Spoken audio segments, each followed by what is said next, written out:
So, Shaz, you own a brewery. I do. You own a brewery. What is it like to own a brewery? Pinch myself sometimes. Yeah. But seriously, I mean, a lot of people will go, that must be the dream job. What's it like? Extreme highs, extreme lows. No, it's brilliant. It's we get to do what we love. We get to be creative, both in design and in sort of creating a product, and then seeing the direct feedback when it goes into the tap room or off to trade customers is amazing. And there's an element of us learning as we go, which anybody I've spoke to in the brewing industry, you're constantly firefighting. So whether it's we're manufacturing, we're retailing, we're selling at wholesale, we sell e-commerce, we're running a tap room. So there's loads of businesses rolled up into one. So every day you go in thinking you know how your day is going to look, and it never ends up like that. So how much of your job is actually making or being part of beer making? So obviously you've met Mike and Lewis. They're the main guys in the brewing team. So we're pretty hands off and leave recipe conception down to those guys. We regularly sit down probably once a week, once a fortnight max, taste new beers. That's one of the benefits as well of having the tap room on site. It works like our own little sort of like science experiment. So we can get in guest beers, try them, see what people's feedback is on them. We'll have our firm favourites, and then we take inspiration from that and say, like, where do we want to focus our efforts next, and try new things. And in terms of those, there's highs and lows, right? Which is like any business. But what are the sort of highs that are peculiar to the beer business? Oh, that bespoke to beer. I mean, on a local level, it still astounds me that I can go for a walk down the beach or be in the queue at the Chippy and somebody in front of me might have a Doc's Beers t-shirt on. And I always find that's like really weird and freaks me out a bit, but in a good way. On the bigger scale of things, it's the reach of the beer. When you actually start crunching the numbers about sort of how much beer we've suddenly out of nowhere started producing, and you start looking at sort of like how far afield it's getting through via distributors and things like that, you think, and you see the untapped check-ins coming in, and you're like, there's a guy sat sort of other end of the country drinking one of our products, and he likes it enough to log online and review it. And you just think it's just bizarre and blows my mind. But. And then, okay, let's go to the other end then. The crushing lows. Crushing lows. I mean, if you got beer that doesn't go right or how you wanted it to, it's like being an artist in that sense. And I know that's where we don't detach ourselves from the brewers. We treat it like we're all one. So if we get a beer that doesn't exceed expectations or the opposite, in fact, that can be really disappointing. We can take it quite personally. We always try to take it in a constructive way, but that's always a difficult one, trying to like navigate that. And it feels like there's a lot of risk involved, right? Because you're doing everything to tiny margins and tiny percentages and temperatures and everything and that. And you're kind of putting all your eggs in one basket in each go, right? That's hundreds of thousands of litres of liquid that needs to be perfect. So every time you press the go button, you're like, oh shit. Hold your breath, and hope for the best. Now, I mean, don't get me wrong, it all boils down to science at the end of the day. So as long as we do our checks and we keep on top of things, like everything in terms of the production-wise should go to plan. Like we can cover off nearly every eventuality in that sense. I think where there is always that element of risk is when it comes down to, you might have a beer that on paper meets all its key points, but if it just doesn't taste right, it's like comparing it to food. You can have a dish that's perfectly well cooked and everything's at the right thing, but if you haven't seasoned it in the right way, it's just underwhelming. Whereas, and I guess that's where we roll the dice a bit, and we've got a pilot kit for that you guys have been using today, and that helps us with recipe conception. But yeah, there's always that sort of like butt clenching moment when you go, okay, let's go for this new beer and let's see how it comes out. And speaking of butt clenching moments, then, how did you end up owning a brewery? So there's three directors of the company. Mike, our head brewer, who you guys have been with today, it was solely his and his wife's business, trading as Axone Brewing Company, which was predominantly cask beer focused, and they would do seasonal beers. And basically they got to a sort of a point in the business where they were going to level off or even pack in altogether, because commercially Mike loved it. He's got a big track record of working at Abbeydale and some other good breweries as well. Really well-known breweries, really well respected. But commercially as a business, it's a hard one. It was a passion project. And I think with a new family and stuff like that, they were getting spread very thinly. Right. And they met me and Will, and me and Will were both looking for new opportunities. We knew very little about beer other than we liked drinking it. This is good.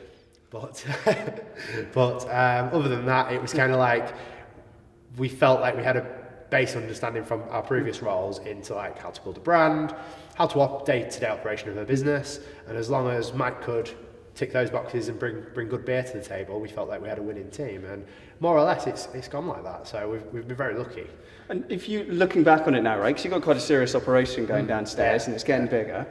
What would you look back on and just it makes you go like not cringe or just grit your teeth? What would you do differently if you could do it again? What would we do differently? So I mean, I think back ourselves more in the sense that it's always hard to be one of the first, and for us we could go to like Leeds, Manchester, London and see these great craft breweries, but nobody was doing it in Grimsby as an area. Like we're literally the only brewery for miles. Well, there's a couple of smaller breweries started up since then, and to be fair, they're kicking out some really good beers as well.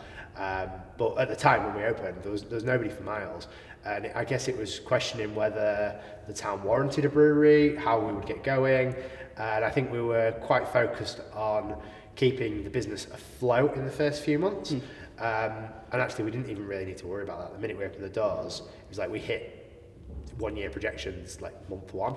Wow. And then it was just like, oh God, we've got to start brewing more and more and more and more. What was your secret sauce, you think? What got everyone through the door, got everyone drinking Docks? I think we've got like a huge amount of faith in the town, and that Grimsby, if you know much about Grimsby, it's for a lot of years it's been really down on itself, kind of saying that, oh, you don't get that here, that type of thing doesn't happen for us, it happens elsewhere, you go away for it.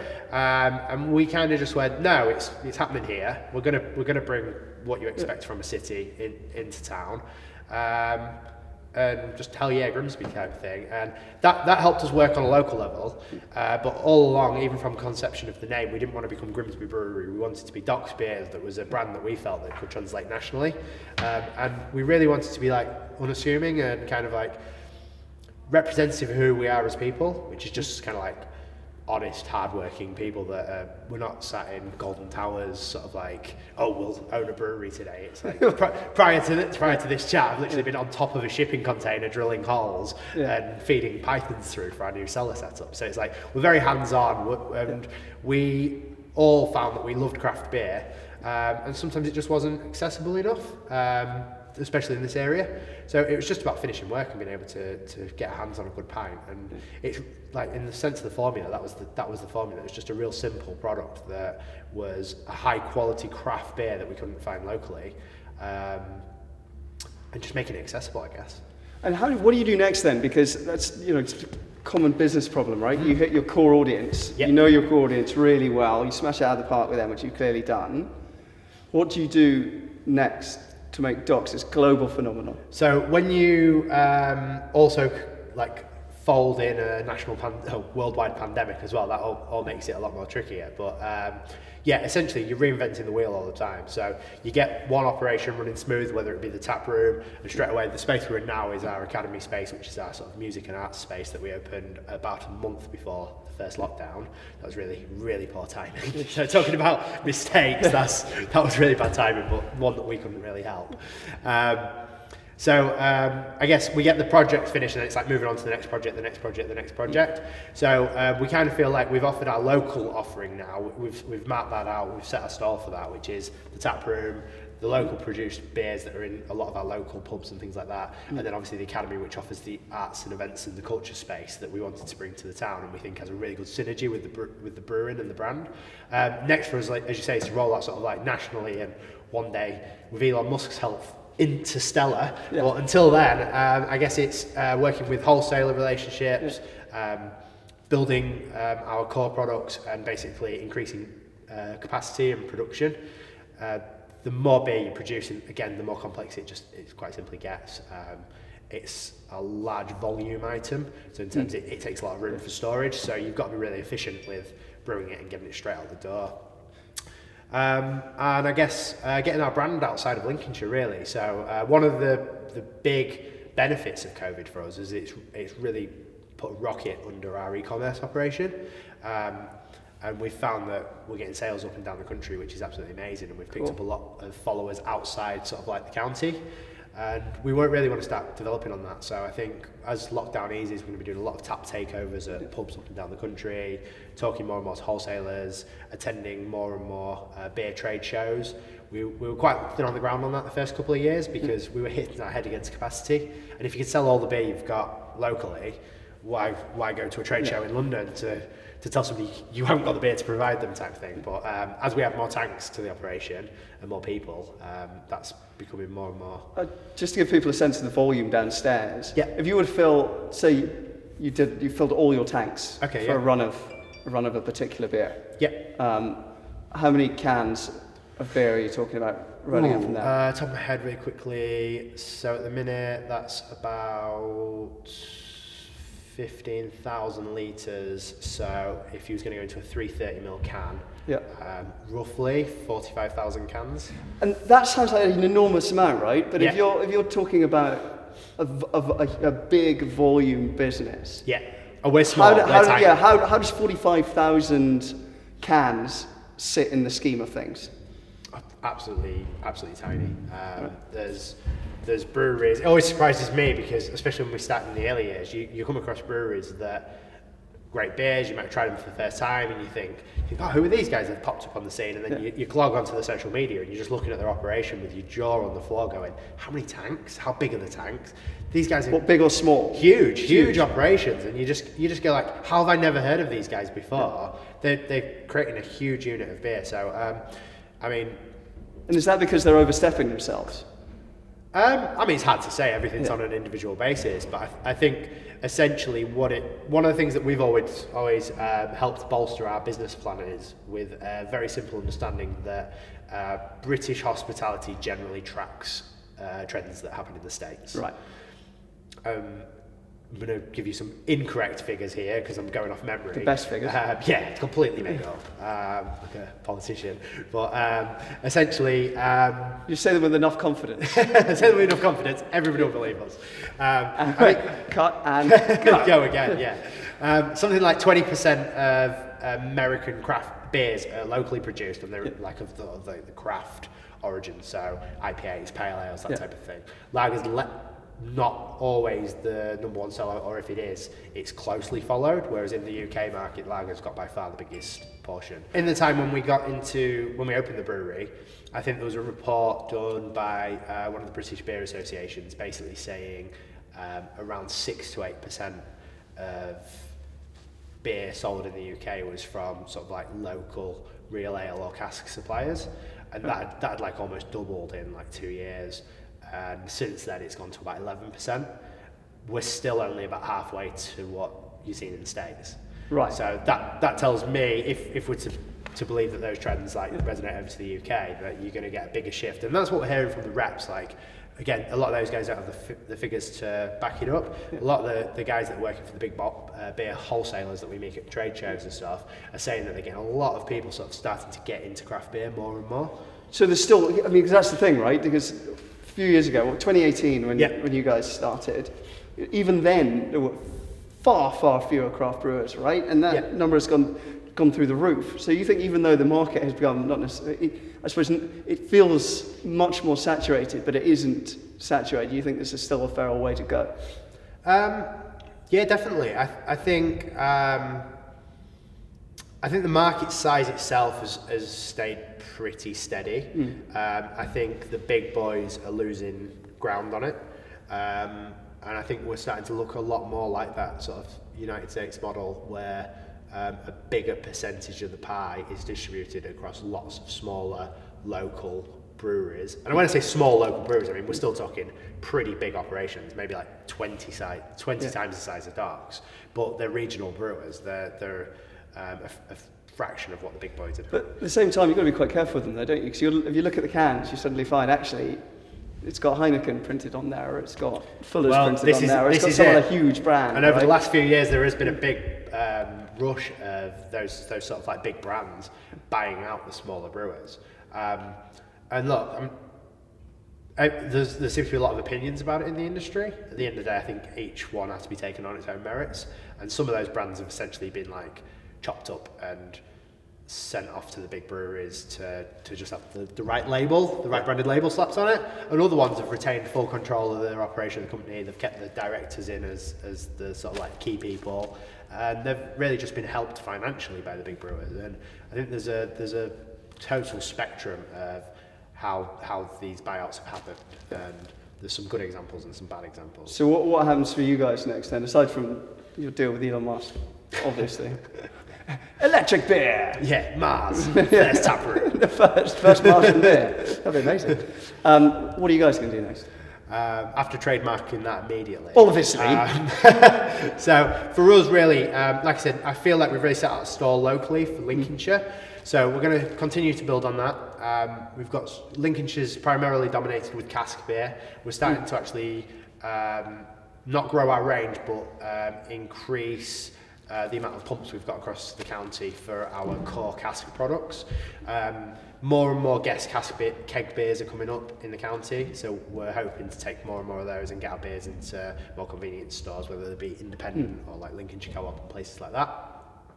And then outside of that, it's really looking how we now scale it up. So if you like, this is McDonald's Model 1, not that we want to be compared to a major conglomerate, but we've been getting the processes nailed down, and we've been getting our core beers really, really consistent and focusing on quality and consistency. Consistency is like really a big thing, I think, and it's what separates the breweries that step up a level and don't.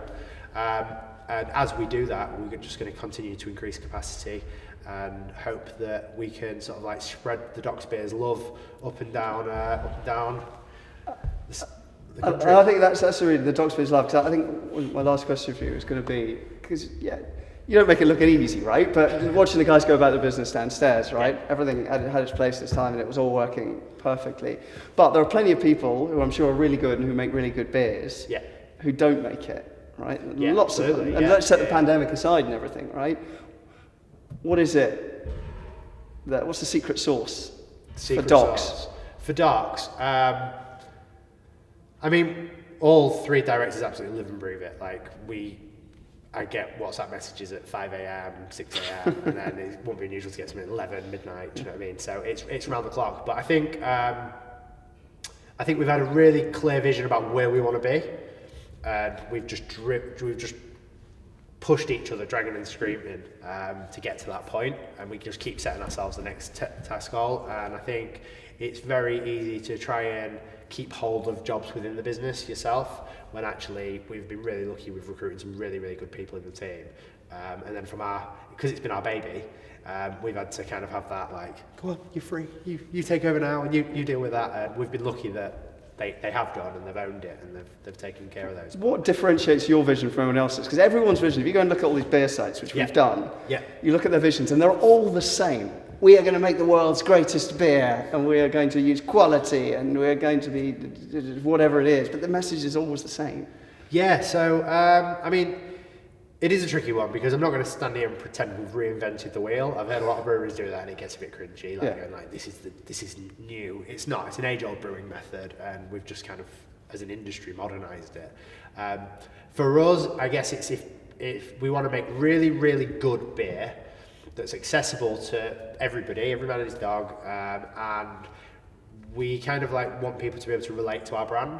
So to sum us up as people, we put a lot of care into our craft. It is literally craft beer for us, it's our craft. And that comes down to every little detail, whether it's like, a friend of mine built these for us, these are the beer taps, and they've all got laser cut Docks beers on the side. And these we're literally excited about this type of stuff, talking about it at night on WhatsApps and emails, and sending each other photos and drawings of what it could look like and things like that. And we could have easily just gone and gotten off the shelf beer font for a couple of £100 and installed it and been done.